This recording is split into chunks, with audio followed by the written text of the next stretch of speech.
यह कहानी राजस्थान के कोटा शहर की एक भूतिया हवेली के बारे में है। यह हवेली राजा महाराजा के समय में बनाई हुई थी, लेकिन पिछले 18 सालों से इस हवेली में आज तक कोई भी रहने के लिए नहीं आया है।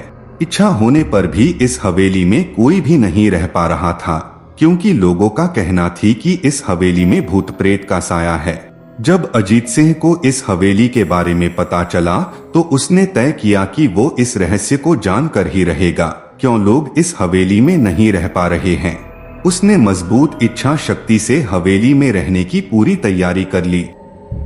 जब उसने हवेली के अंदर जाने के लिए पैर आगे बढ़ाए तो दरवाजे पे किसी अनजान व्यक्ति ने उसे रोक लिया और नजदीक जाके बोले, कौन हो आप और किधर जा रहे हो? अजित सिंह ने जवाब देने के बजाय उसने सामने सवाल किया, जी आप कौन? मेरा नाम अर्जुन सिंह है और मैं यही पास में ही रहता हूँ। अजित सिंह ने कहा, ओह अच्छा, मैंने सुना है कि यह एक भूतिया हवेली है और यहाँ कोई नहीं आ पाता है, इसलिए मैं इस हवेली में एक दिन रुकने का फैसला किया है। अर्जुन सिंह ने कहा, जी हाँ, आपने सही सुना है और आप भी अंदर मत जाइए, मेरी माने तो आप भी वापस लौट जाइए, यहाँ बहुत खतरा है। यह सुनकर अजीत सिंह खुश हो गया, जैसे उन्हें कोई लॉटरी लग गई हो। अर्जुन ने उसकी खुशी को देखकर बोला, आप क्यों खुश हो रहे हो? आपको तो भूत का नाम सुनकर डर लगना चाहिए। शायद आपको पता नहीं होगा कि मैं भूत प्रेत में काफी दिलचस्पी रखता हूँ।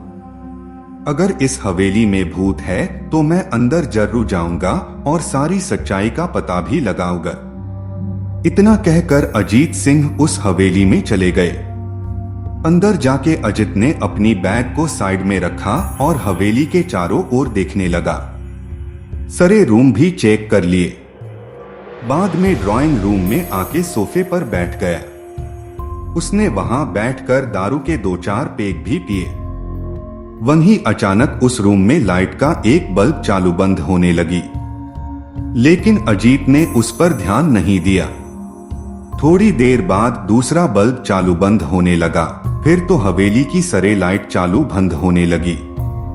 यह सब देखकर अजीत अपनी जगह पे खड़ा हो गया और संपूर्ण सावचेत हो गया।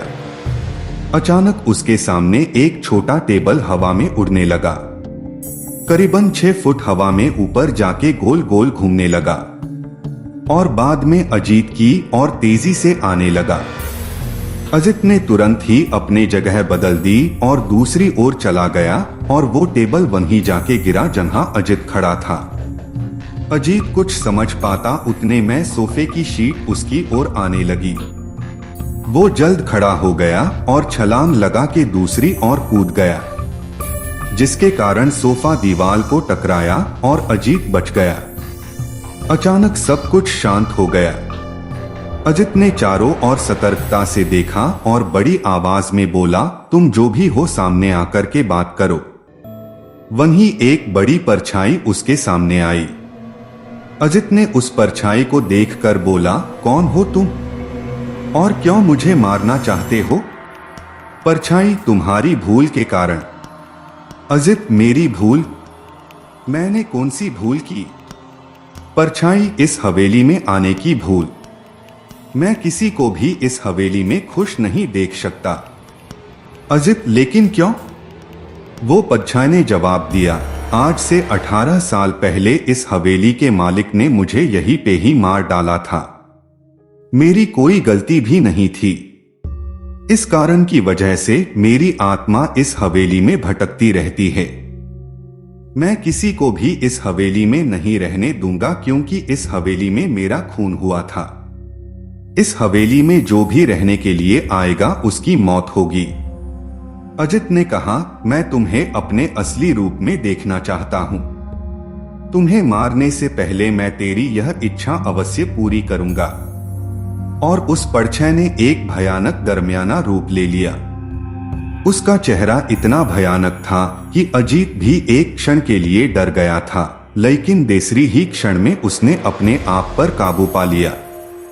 बाद में इसने अपनी जेब में से सफेद पाउडर निकाला और उस भूत के पर फेंक दिया। भूत के पर पाउडर पड़ते ही वो जलने लग गया। बड़ी बड़ी ज्वाला उठने लगी। वो बहुत जोर जोर से चिल्लाने लगा और बाद में पूरी तरह से जल गया।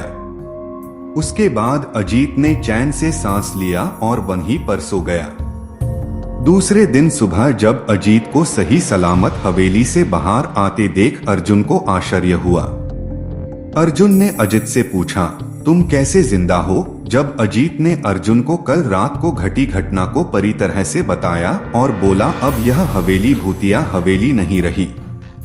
दोस्तों, आपको यह कहानी राजस्थान के कोटा की भूतिया हवेली कैसी लगी? प्लीज हमें कमेंट करके जरूर बताएं।